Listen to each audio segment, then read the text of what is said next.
आजच्या बैठकीमध्ये प्रामुख्यानं 2-3 विषयावर चर्चा झाली। एक तर गेल्या वर्षी तुटलेल्या ऊसाला आम्ही 200 रुपये मागतोय, कारण रंगराजन समितीच्या शिफारशीनुसार रेव्हेन्यू शेअरिंग फॉर्म्युला म्हणजेच RSFच्या प्रमाणे जो हिशेब व्हायला पाहिजे होता आणि FRP देऊन वरचे पैसे देण्यासंदर्भात कारखाने बंधनकारक असताना एकाही कारखान्यानं आपला RSFचा रिपोर्टिंग किंवा माहिती हिशेब आयुक्तांना दिलेला नाही आणि त्या संदर्भामध्ये प्रशासनानं काही केलेलं नाही हे स्पष्ट झालं। एक तर कारखान्यांनी 200 रुपये आता आम्हाला द्यावेत आणि नंतर RSF प्रमाणे आमच्यावर निघाले पैसे आम्ही परत द्यायला तयार आहोत, पण आता तुमच्या हिशेबाची वाट बघायला तयार नाही। 200 रुपये मागच्या वर्षी तुटलेल्या ऊसाचे ताबडतोब द्यावेत।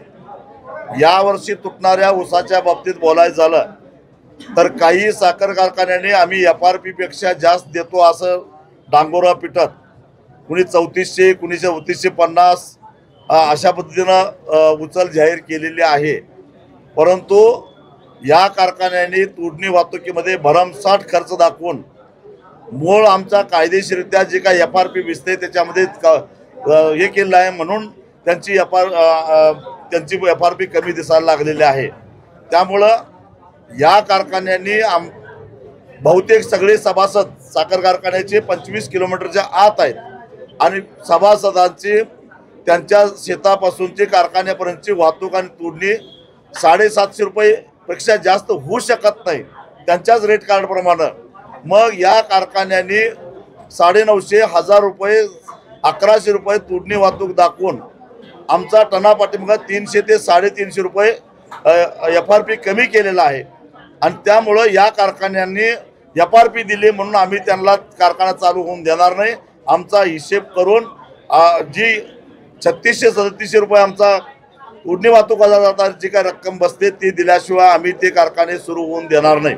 जिल्ह्यातल्या 4 कारखान्यांनी FRP जास्त बसत असताना सुद्धा पहिली उचल 3525, 3400, 3450 अशा प्रकारे जाहीर करून एक प्रकारे मार्च महिन्यामध्ये मुंबई उच्च न्यायालयानं जो आदेश दिलेला होता त्या आदेशाचा भंग केलेला आहे। त्यापैकी एक कारखान्यानं आपली भूमिका बदलली आणि आम्ही अजून पहिली उचल जाहीर केली नाही असं कुंभी कासारीच्या MDने सांगितलं। बाकीच्या 3 कारखान्यांनी विशेषतः बिद्री 3552 रुपये FRP असताना त्यांनी 3400 रुपये दिलेले आहेत। भोगावती जाहीर केलेला आहे।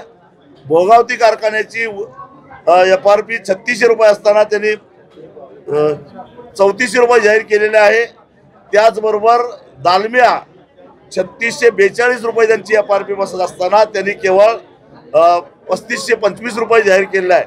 हे बेकायदेशीर आहेत, नियमबाह्य आहेत, कायदा धाब्यावर बसून हे अशा प्रकारे करतायत। त्यामुळं हे बेकायदेशीररित्या चालू असणारे कारखाने कायदा हातात घेऊन आम्ही बंद पाडू, प्रशासनानं आमच्यामध्ये येऊ नये असा इशारा आम्ही दिलेला आहे। माझी पालकमंत्र्यांना, महाराष्ट्राच्या मुख्यमंत्र्यांना विनंती आहे, एक तर कायदेशीररित्या गेल्या वर्षी तुटलेल्या ऊसाचा RSF प्रमाणे हिशेब व्हायला पाहिजे होता, तो झालेला नाही।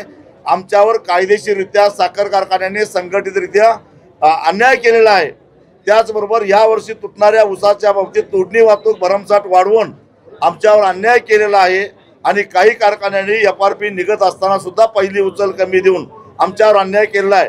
याचा संदर्भातला ठोस निर्णय जर मुख्यमंत्र्यांनी नाही घेतला तर परवाच्या दिवशी मुख्यमंत्री जिल्ह्यामध्ये येत आहेत, त्यांना आम्ही जाब विचारल्याशिवाय सोडणार नाही। उद्यापासून कारखान्याचं धुराडे पेटू देणार काय? एक सुद्धा कारखान्याचं धुराडं पेटून देणार नाही जोपर्यंत मी आता मुद्दे उपस्थित जे केलेले आहे त्याचा खुलासा होत नाही तोपर्यंत आम्ही होऊन देणार नाही। या बाबतीत आमचं सगळ्यांचं एकमत आहे। दरावर तोडगा काढण्यासाठी बैठक बोलावली होती। गेल्या 4 ते 5 दिवसापासून कशा पद्धतीचं वातावरण जिल्ह्यात आहे ते बघतोय, मात्र या बैठकीला एकही कारखान्याचे चेअरमन उपस्थित नव्हते। अजूनही कारखानदाराकडे गांभीर्यानं बघत नाही आहेत असं म्हणायचं।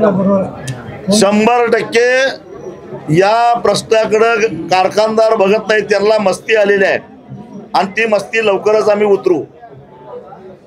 उद्यापासून जर ऊस तोडी घेतल्या किंवा वाहनं रस्त्यावरती आली तर मग काय ऍक्शन असणार आहे? मी तुमच्या माध्यमातून सगळ्या शेतकऱ्यांना आवाहन करतो, ऊस अडवायची वाट बघू नका. या लोकांनी कायदा धाब्यावर बसून शेतकऱ्यांना लुटायचा उद्योग केलेला आहे. त्यामुळं जोपर्यंत निर्णय होत नाही तोपर्यंत शेतकऱ्यांनी तोडी घेऊ नयेत असे तुमच्या माध्यमातून सगळ्या शेतकऱ्यांना मी आवाहन करतो.